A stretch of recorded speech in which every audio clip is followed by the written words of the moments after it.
네, 오늘 함께 나눌 하나님 말씀은 구약 성경 스가랴서의 말씀입니다. 스가랴 9장 9절에서 10절의 말씀입니다. 네, 우리 다 찾으신 줄 알고 한 목소리로 같이 읽겠습니다. 시작. 시온에 따라 크게 기뻐할지어다. 예루살렘에 따라 즐거이 부를지어다. 보라, 내 왕이 내게 임하시나니 그는 공의로우시며 구원을 베푸시며 겸손하여서 나귀를 타시나니 나귀의 작은 것 곧 나귀 새끼니라. 내가 에브라임의 병거와 예루살렘의 말을 끊겠고 전쟁하는 활도 끊으리니 그가 이방 사람에게 화평을 전할 것이요 그의 통치는 바다에서 바다까지 이르고 유브라데 강에서 땅 끝까지 이르리라. 아멘. 네, 2차 세계대전 당시에 아주 악명 높았던 한 포로 수용소에 갇혀 있던 그 연합군 포로들의 이야기로 오늘 말씀을 시작하고자 합니다. 이 포로 수용소에 갇혀 있던 포로들은 잘 먹지를 못해서 그냥 뼈가 앙상하게 드러날 만큼 굶주리는 일상이 아주 반복이 되어졌습니다. 매일같이 강제 노동을 하게 되고 간수들의 그 잔혹한 매질 속에서 하루하루 죽음을 기다리는 그런 참혹한 곳이었다는 거죠. 근데 그러던 어느 날 밤에 몇몇 포로들이 어둠 속에서 서로 부둥켜 안고 소리 없이 눈물을 흘리면서 그냥 입을 틀어막은 채 미친 듯이 기뻐하고 춤을 추기 시작을 했습니다. 그리고는 그 다음 날 아침에는 그들의 눈빛도 완전히 달라져 있었다는 것이지요. 간수들이 때려도, 채찍으로 때려도 그들은 미소를 짓습니다. 밥을 굶겨도 얼굴에는 형언할 수 없는 빛이 났어요. 간수들은 포로들이 단체로 미쳤다라고 생각을 했습니다. 근데 도대체 그날 밤에 무슨 일이 있었는가라는 것을 좀 보셔야 되겠지요. 어느 한 포로가 목숨을 걸고 몰래 조립을 하게 된 아주 작은 단파 라디오를 통해서 저 멀리서 들려오는 기적 같은 뉴스를 듣게 된 겁니다. 적군이 항복했다. 전쟁은 끝났다. 연합군이 승리했고 지금 여러분들을 구출하기 위해서 해방군들이 그곳으로 진격하고 있다. 사실 이 포로들의 현실은 바뀐 것이 아무것도 없죠. 똑같은 일상, 똑같은 고통을 겪고 있습니다. 여전히 배고파요. 여전히 매를 맞습니다. 여전히 지옥 같은 끔찍한 환경이 앞에 있습니다. 그런데 이 뉴스를 들은 포로들은 더 이상 절망에 사로잡혀서 죽을 날을 기다리고 있지 않습니다. 왜 그렇습니까? 전쟁은 끝났다. 연합군이 승리했고 지금 당신들을 구출하기 위해서 해방군이 그쪽으로 가고 있다. 이 소망의 메시지를 들었기 때문이죠. 오늘 우리가 읽은 스가랴 9장의 말씀의 배경도요, 이와 아주 비슷합니다. 스가랴가 이 말씀을 선포하던 당시의 상황을 보시게 되면 이스라엘의 현실은 너무너무 비참했습니다.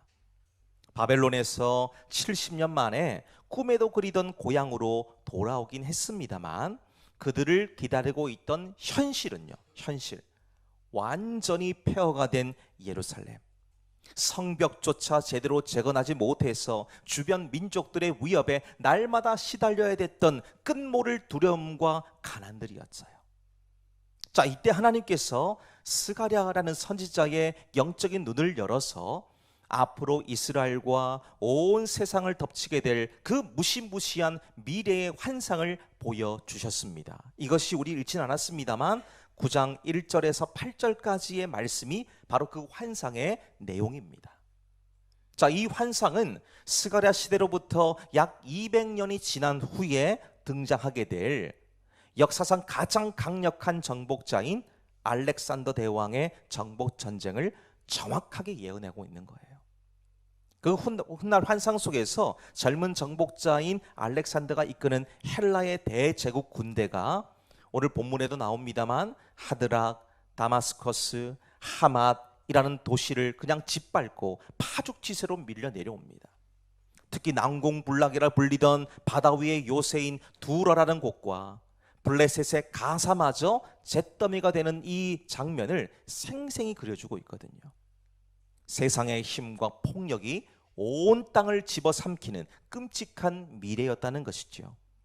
자, 지금 성벽도 없고 무기도 없는 예루살렘의 남은 자들을 보세요. 앞으로 닥쳐오게 될 이 거대한 제국의 환상 앞에서 무슨 생각했겠습니까? 우리가 지금 아무런 힘도 없기 때문에 만약에 저 예언대로 적들이 밀고 내려오면 우리는 짐승처럼 짓밟히고 모두 다 죽게 될 것이다. 이런 극도의 공포와 절망이 그들을 사로잡았다는 겁니다. 자, 그런데 그런 절망의 한복판에서 하나님께서 이 숨막히는 두려움 앞에 떨고 있는 자기 백성들을 향해서 오늘 본문의 말씀에서 선포하고 있는 것을 얘기하시죠. 시온에 따라 크게 기뻐할지어다. 예루살렘에 따라 즐거이 부를지어다. 보라, 내 왕이 내게 임하시나니 말씀하죠. 세상을 짓밟는 무자비한 폭군이 아니라 나를 완전히 해방시킬 진짜 왕이 오실 것이기 때문에 크게 기뻐하라 말씀하고 있습니다. 자, 오늘 우리는 이 본문이 말하고 있는 위대한 구원의 메시지를 하나씩 살피면서 왜 우리가 기뻐하고 또 기뻐해야 되는지 주시는 진리를 붙잡고 함께 은혜를 나누게 되기를 소망합니다. 자, 우리 먼저 9절의 말씀 함께 읽도록 하겠습니다. 같이 읽습니다. 시작. 시온에 따라 크게 기뻐할지어다. 보라, 내 왕이 내게 임하시나니 그는 공의로우시며 구원을 베푸시며 겸손하여서 나귀를 타시나니 나귀의 작은 것 곧 나귀 새끼니라. 아멘. 자, 우리가 먼저 기뻐하고 기뻐할 수 있는 이유가 무엇입니까? 우리 9절 말씀을 읽으신 것처럼 구원의 왕이 겸손으로 오셨기 때문입니다. 자, 여러분들이 생각하는 왕의 모습은 어떤 모습이십니까? 여러분 머릿속에 그리는 왕의 모습은 어떻습니까? 일반적으로 왕이라고 말하면 화려한 옷을 입고 허리에는 보석이 박힌 칼을 차고 머리에는 왕관을 쓰고 크고 늠름한 백마들이 이끄는 화려한 황금마차를 타고 위풍당당하게 개선문을 통과하는 것을 생각하실 거예요. 근데 사실 이스라엘 백성들도요, 그런 생각을 했다는 겁니다. 왕이 오신다, 이런 예언의 말씀을 들었을 때에 그들도 생각하는 거예요. 아, 우리의 왕이 오실 때 그분도 세상의 왕들처럼 크고 화려한 마차와 무기를 차고 우리를 해방시키기 위해서 오실 것이다, 그런 생각을 했습니다. 자, 그런데 오늘 말씀을 좀 보세요. 하나님께서 스가랴 선지자의 입을 통해서 선포하고 있는 왕의 모습을 보면 모든 기대치를 완전히 무너지게 만들고 있죠. 자, 한번 보세요. 화려한 군마나 늠름한 종마가 아닙니다. 한눈에 봐도 그저 우스꽝스럽고 볼품도 없고 사람도 태워본 적 없는 새끼 나귀예요. 우리를 구원할 왕이 오신다는데 어떻게 이렇게 보잘것없는 새끼 나귀를 타고 예루살렘으로 들어오신다, 그런 말씀을 합니까? 그리고 이런 모습을 보면서 사람들이 무슨 생각을 했겠습니까? 자, 더욱이 오늘 본문의 말씀 보시면 우리는 두 가지 단어를 좀 주목하실 필요가 있는데요. 먼저는 내게 임하시나니, 이런 말이 나오죠. 내게 임하시나니. 이 말을 보면 너를 위해서, 너에게, 이런 말입니다. 저 멀리 구름 위에 계시고 하늘 보좌에 앉아서 명령만 내리는 폭군이 아니라 상처받고 깨어지고 두려움에 떠는 나를 향해서 왕이 친히 오신다는, 다가오신다는 지극히 인간적이고 다정한 선언이라는 것입니다. 세상의 왕들은 백성들을 자신의 권력을 유지하기 위한 도구로, 전쟁의 소모품으로 사용하기 위해서 백성들에게 나아가잖아요. 근데 우리의 왕을 보십시오. 우리를 위해서 자기 생명을 내어주기 위해서 나를 향해 걸어오셨다는 겁니다. 이것이 오늘 본문에서 말하는 임하시나니라고 하는 말의 의미예요. 두 번째는 겸손이라는 단어입니다. 겸손. 지금 이 말을 왕으로 오시는 예수님께 사용을 하고 있지 않습니까? 근데 우리가 보통 겸손이란 단어를 쓰면 어떤 것을 생각하시나요? 거들먹거리지 않고 예의 바른 태도를 겸손이다라고 생각을 하시지 않습니까? 근데 오늘 본문의 말씀에 나오는 겸손이라는 말, 원래 성경이 쓰여진 히브리어로 보니까요, 그런 교양 있는 태도를 나타내는 언어가 아닙니다. 이 단어는 구약 성경에서 주로 쓰일 때에 가난하고 억눌리고 비천한 자를 지칭할 때 쓰이는 거예요. 즉 스스로 방어할 힘이 없어서 세상의 폭력 앞에 속수무책으로 당해야만 되는 처절함이 바로 오늘 본문에 나오는 겸손이라는 겁니다. 자, 그렇다면 지금 스가랴가 선포하고 있는 우리의 왕은 백성들의 고통과 눈물, 그 굶주림과 가난을 자기 온 몸으로 직접 체휼하시기 위해서, 즉 쉽게 말하면 내가 직접 그 사람의 가장 낮은 자리로 내려가서 그 사람이 지금 겪고 있는 고통을 내 몸으로 똑같이 겪어내는 거예요. 그리고 품어주시기 위해서 스스로 자기 자리에서 내려오셔서 겸손의 자리까지 내려가신 고난받는 종의 모습이라는 겁니다. 주님이 그렇게 하셨다는 거예요. 그분은 화려한 왕관을 쓰지 않으셨습니다. 가시관을 쓰기 위해서 오셨어요. 화려한 골롱표를 입고 위세를 떨치기 위해서 오지 않으셨습니다. 볼품없고 낡은 겉옷을 두르고 누가 창조주이신지 누가 피조물인지 구분이 안 될 정도로 사람들과 똑같아지셨어요. 똑같아지셨습니다. 이게 만왕의 왕으로 오신 예수님의 모습이었습니다. 예수님께서는 세상에서 말하는 모든 것들을 헛된 영광으로 알고, 여기서 말하고 있는 세상에서 말하는 모든 것이 어떤 겁니까?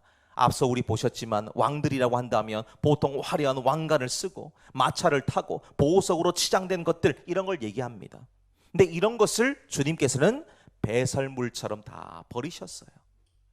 그분이 계셨던 하늘 보좌의 그 찬란함을 뒤로하고 그분은 말구유에서 태어나셨습니다. 왜 그러셨을까요? 왜 이렇게 철저히 낮아지고 부서지셔야만 됐습니까? 바로 저와 여러분의 가장 깊은 곳에 자리 잡고 있는 그 은밀하고 굳게 닫혀있는 냄새나고 부패한 심령 속으로 친히 들어오시기 위함이에요. 친히 들어오시기 위함입니다. 예수님께서 세상에 있는 다른 신들과 근본적으로 다른 것이 바로 이 부분이에요. 세상에 많은 신들이 있다고 말을 합니다. 근데 여러분, 그 세상에 있는 신들은 공통적인 게 있어요. 인간에게 무언가를 계속해서 바랍니다. 그리고 받기만 하죠. 또 그렇게 한다고 해서 세상의 신들이 응답을 하거나 반응하지도 않습니다. 구원을 줄 수도 없고 문제를 해결할 수도 없습니다. 결정적으로 그들이 믿는 신들에겐 생명이 없기 때문이에요. 그러니까 세상에서 믿고 의지하는 신이 사람의 고통과 눈물을 알 턱이 있습니까? 모릅니다. 그들은 높은 자리를 차지하고 있고 사람들로부터 군림하려고만 하지 예수님처럼 우리 곁으로 오지 않으십니다. 우리 곁으로 안 와요. 그래서 우리는 세상의 신들을 보면서 이렇게 한마디로 평가합니다. 헛되다. 헛되다는 겁니다. 오직 새끼 나귀를 타시고 겸손으로 오신 예수님만이 우리를 온전히 품으실 수 있습니다. 우리 예수님이 오셔서 하신 것을 보세요. 병든 자, 저는 자, 귀신 들린 자, 사람들이 모두 기피하고 정죄하는 세리들, 창녀들, 그들의 친구가 되어주셨습니다. 그들과 함께 식사도 하시고 병도 고쳐주시고 귀신도 쫓아내시죠. 그로 인해 예수님께서는 종교 권력자들의 눈밖에 나셔서 결국 십자가에서 물과 피를 쏟으시며 죽으셨지만요, 세상적 관점에서 보면 십자가 달려 죽었다라고 말하는 것은 누가 뭐라고 해도 철저한 실패잖아요. 조롱거리입니다. 그들의 율법에는 나무에 달린 자마다 하나님의 저주를 받았다라고 얘기하기 때문이에요. 근데 이렇게 철저하게 낮아지심으로 우리를 지옥의 형벌에서 건져내시고 하나님의 자녀라고 하는 새로운 신분과 권세를 주셨다는 겁니다. 이것이 우리의 기쁨의 이유가 되고요, 기쁨의 결과가 된다는 것입니다. 그래서 우리는 조건 없이 받은 이 은혜와 사랑에 감격하며 기뻐해야 되는 거예요. 우리가 이 구원을 얻기 위해서 애를 쓰고 노력하고 최선을 다한 게 하나도 없거든요. 하나님이 하셨습니다. 하나님이 저와 여러분에게 거저 주신 거예요. 거저 주신 거. 이걸 은혜라 그러잖아요. 이걸 선물이라 말을 합니다. 우린 선물, 엄청난 선물을 받은 거예요. 엄청난 사랑을 받은 겁니다. 우리를 구원하시기 위해서 오신 왕은 겸손으로 오셨기 때문이에요. 겸손으로. 그 겸손을 본받고 따라갈 수 있는 저와 여러분의 종려주일이 되시기를 소망합니다. 두 번째 보실까요? 우리가 기뻐하고 또 기뻐할 수 있는 이유, 9절의 말씀 다시 한번 보시겠습니다. 같이 읽습니다. 시작. 시온에 따라 크게 기뻐할지어다.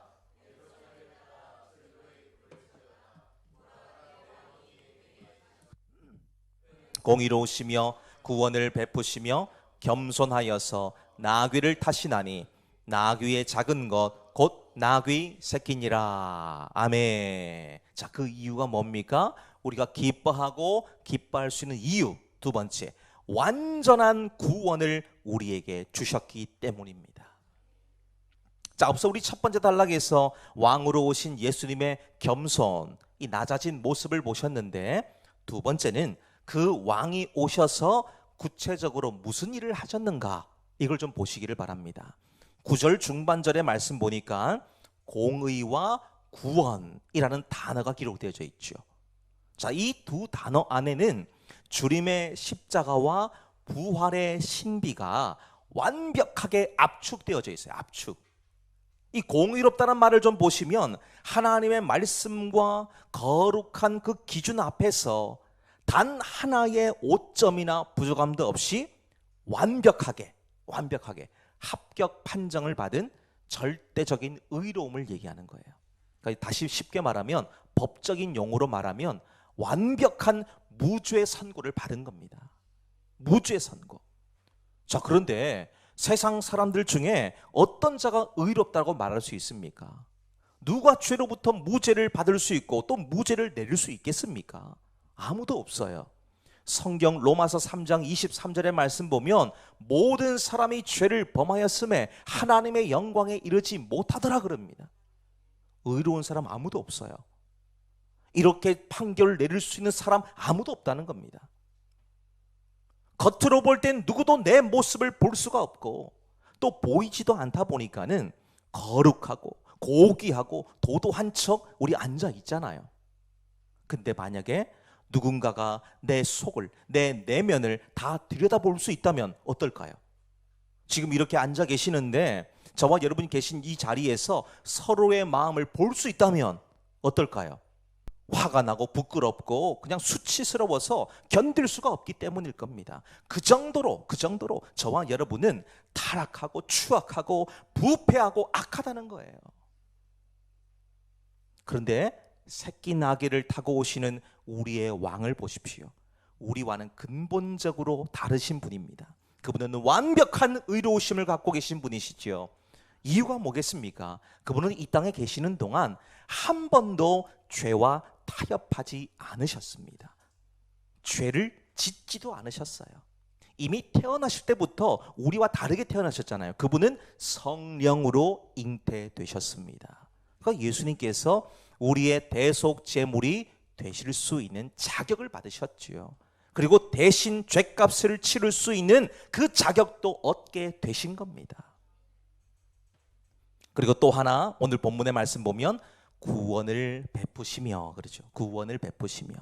우리말로 번역되어져 있는 이 성경을 보면 그 뉘앙스가 마치 왕이 창고에서 구원이라는 물건을 꺼내가지고 사람들에게 나누어 주는 것처럼 이렇게 표현을 하고 있습니다. 네, 원래 언어인 히브리어를 좀 직역해서 보면 이런 거예요. 그 스스로 구원을 받으시며 구원을 입은 자로 나타나시며, 이렇게 말씀하고 있어요. 자, 무슨 말이겠습니까? 우리 앞서도 보셨지만 예수님께서는 죄가 없으신 분입니다만 우리의 추악한 모든 죄를 자기 어깨에다가 다 짊어지셨어요. 다 짊어지셨어요. 우리 한 사람 한 사람이 받아야 될 그 지옥의 형벌을 만왕의 왕으로 오신 주님이 대신해서 그 저주의 자리에서 받으신 거예요. 그것도 모자라서 십자가 달려 죽임을 당하셨죠. 차가운 돌무덤 속에 던져졌습니다. 자, 이걸로 끝났다면 우리가 믿는 주님은 죽음으로, 대신 희생의 죽음으로 끝나셨구나 라고 말하고 이제 끝나게 될 것이고, 더 이상 우리가 어떻게 구원을 받아야 될 것인가에 대해서 의문을 가질 수밖에 없겠지요. 근데 그분의 하나님의 구원 타임이 이때로부터 시작이 되는 거예요. 바로 그 아들을 사망의 고통 속에 영원히 버려두지 않으시고 사흘 만에 죄와 사망의 사슬을 끊고 죽음에서 구원해 내셨습니다. 이게 고린도전서 15장 20절 말씀을 보시면 이렇게 말씀하지요. 그러나 이제 그리스도께서 죽은 자 가운데에서 다시 살아나사 잠자는 자들의 첫 열매가 되셨도다 말씀합니다. 예수님께서 직접 지옥의 바닥까지 내려가서 사망 권세를 깨뜨리시고 부활하셨기 때문에 그분의 의로움이 믿는 모든 자들에게 아무 조건, 아무 공로 없이 거저 주어진 겁니다. 거저 주어진 거예요. 근데 이 일을 어찌 사람이 대신할 수 있겠습니까? 사람은 항상 자기의 의를 드러내려 하지요. 자기의 치적을 나타내는 것에는 대단히 빠르고 신속합니다. 자기 이름 내는 데에는 그냥 아주 얼마나 빠른지 몰라요. 심지어 이 믿음 생활마저도 형식과 율법주의에 빠져서 내가 기도를 이만큼 했고 봉사를 이만큼 했으니까 하나님 나에게 더 큰 거 주시겠지? 복을 잔뜩 쏟아부어 주시겠지? 말한다는 겁니다. 이게 우리들의 모습이에요. 근데 안타깝지만 우리는 이런 것을 복음이라 말하지 않습니다. 이건 복음이 아니에요. 그럼 참된 복음이 뭡니까? 지금 새끼 나귀를 타고 오신 왕이 선포하고 있는 진리가 뭐냐는 거예요. 그 진리. 그게 에베소서 2장 8절의 말씀 보시면 이렇게 말씀하죠. 너희는 그 은혜에 의하여 믿음으로 말미암아 구원을 받았으니 이것은 너희에게서 난 것이 아니요 하나님의 선물이라 말씀합니다. 이것이 복음입니다. 이것이 복음이에요. 결코 나의 의로움으로 구원을 얻는 것이 아니라 하나님이 거저 주신 겁니다. 거저 주신 것. 만약에 내 행위의 결과로 구원을 얻어야 된다면 우리는 언제 그 구원을 잃어버릴지 몰라서 그냥 매일같이 불안해하고 공포에 떨며 살 겁니다. 내가 조금만 잘못하면 아이고 하나님이 내가 받은 구원 뺏어가면 어떻게 하시지? 이 구원을 그냥 취소시키면 어떻게 하지? 아닙니다, 여러분. 막연한 두려움 속에 살고 계시면 안 됩니다. 저와 여러분은 어떤 존재입니까? 하나님이 정말 눈에 넣어도 아프지 않을 만큼 사랑하시는 자녀예요. 자녀.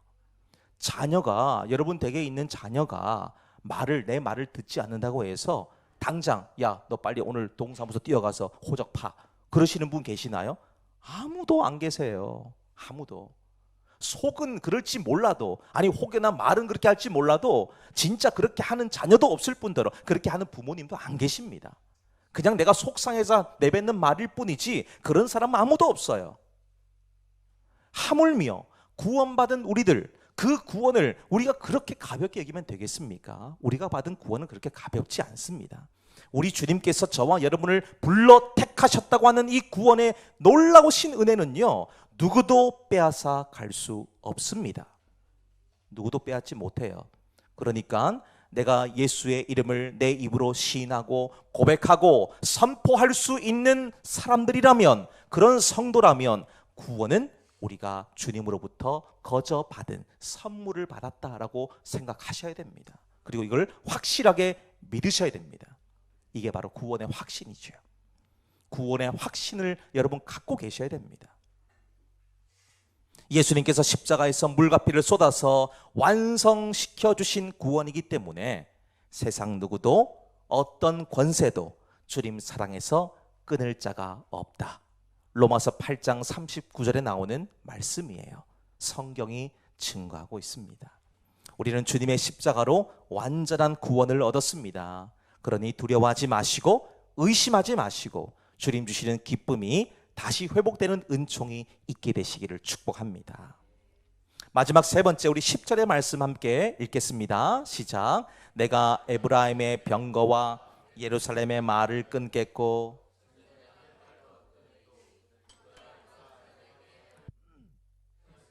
그의 통치는 바다에서 바다까지 이르고 유브라데 강에서 땅끝까지 이르리라. 아멘. 자, 우리가 세 번째 기뻐할 수 있는 이유가 무엇입니까?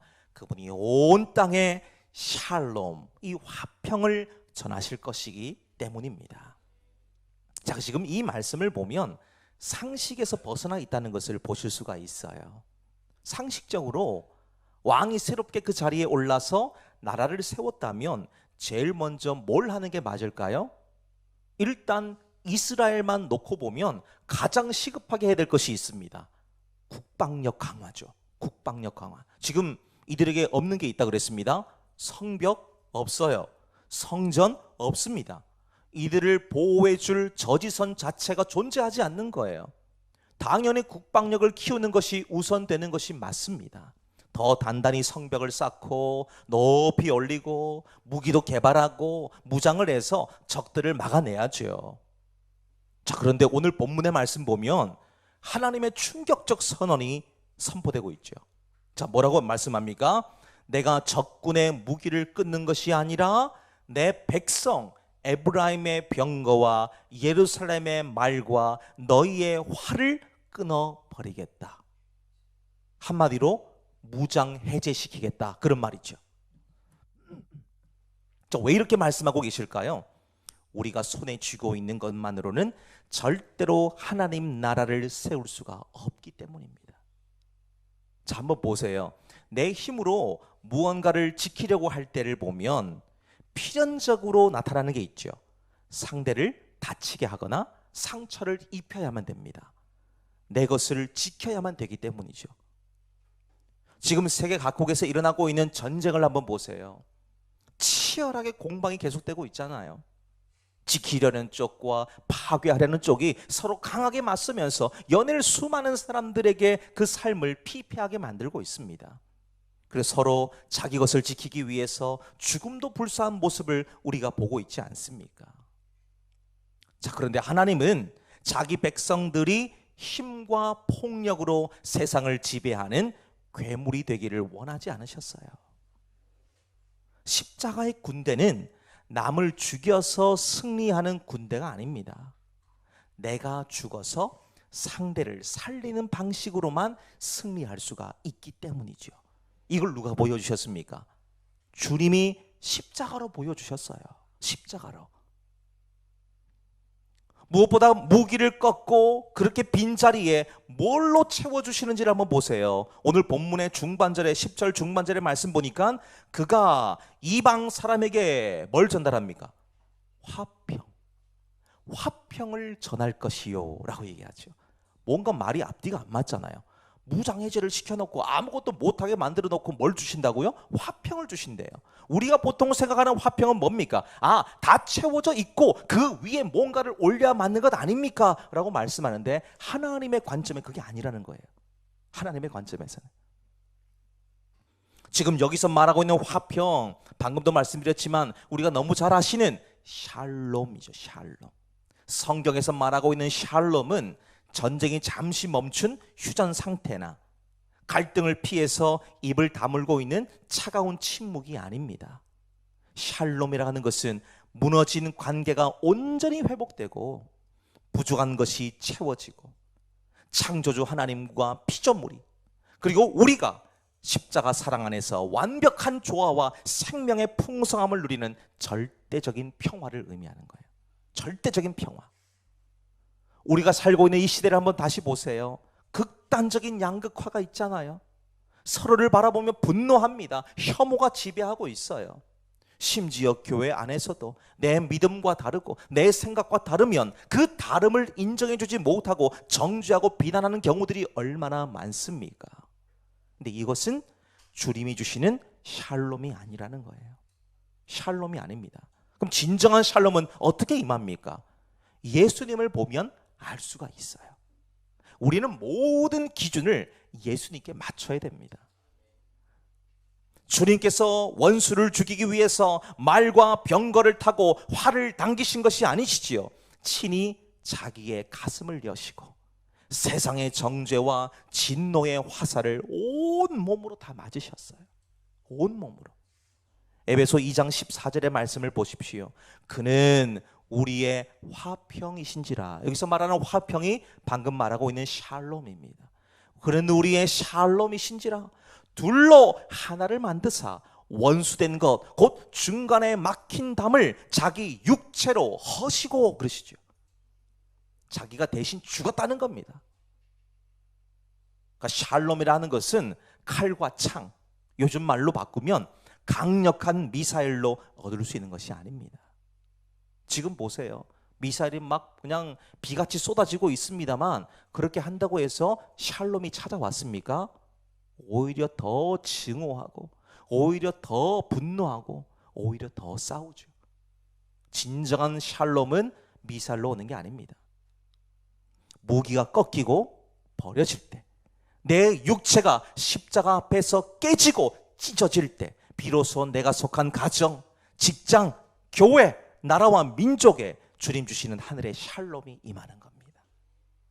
그 샬롬이 임하는 나라, 주님이 다스리시는 나라가 얼마나 광대하고 위대한지를 보세요. 오늘 10절 말씀 하반절에 보니까 그의 통치는 바다에서 바다까지 이르고 유브라데 강에서 땅끝까지 이르리라 그러죠. 이 선언이 뭘 의미합니까? 국경과 민족을 초월한 거죠. 우주적이고 영원한 통치를 의미하는 겁니다. 세상의 강력한 철권 통치를 꿈꿨고 또 그렇게 무자비한 힘으로 세상을 정복했던 나라들을 보세요. 지금 남아있는 곳 있습니까? 헬라의 무자비한 정복자 알렉산더, 전 세계를 짓밟으면서 스스로 신의 아들이라고 말을 했습니다마는 막강한 힘을 가지고 있었습니다만 그는 33살의 나이에 이름 모를 열병에 걸려서 피를 토하고 죽었어요. 그가 죽고 나니까 피로 세워졌던 이 헬라 대제국이 그가 죽고 나서 4개의 나라로 다 쪼개졌습니다. 영원히 통치할 것 같았던 세력을 넓혀나갔던 로마 제국도 보세요. 지금 존재하지 않잖아요. 인간의 힘과 무기로 세운 나라는 아무리 거대하고 화려해 보여도 결국 무너지고 썩고 마는 신기루와 같다는 것입니다. 그런데 오늘 우리가 봤을 때 너무도 초라하고 볼품없이 새끼 나귀를 타고 오시고 사람들에게 모함과 비난과 정죄를 받으시고 골고다 언덕에서 너무 또 무기력하게 피 흘려 죽으셔서 끝났다라고 생각했던 예수님 나라는 어떻습니까? 그분의 나라, 폭력이 아닌 희생으로, 무기가 아닌 십자가의 사랑으로 세워진 샬롬의 복음은요, 예루살렘의 작은 다락방을 넘어서 로마 제국의 심장부를 뚫고 온 유럽을 뒤덮고 태평양의 거센 파도를 넘어서 오늘 이곳 우리 조국 대한민국 우리까지 전해진 거예요. 복음이 그렇습니다. 오늘 우리가 무슨 수로 복음을 들을 수 있었겠습니까? 우리의 힘만으로는 되는 게 아니에요. 하나님이 온 세계 열방에 구원의 복음이 전해질 수 있도록 수많은 사람들의 피를 사용해서 수많은 사람들의 헌신과 노력을 통해서 우리들에게까지 복음이 전해지게 만드신 거예요. 사랑하는 여러분, 역사는 세계를 호령하면서 무소불위의 권력을 휘두르던 자들의 것이 아니라 새끼 나귀를 타고 오신 예수 그리스도의 것입니다. 그분이 다스리는 나라를 보세요. 바다에서 바다까지, 유브라데 강에서 땅끝까지 온 우주를 영원토록 다스리시는 거예요.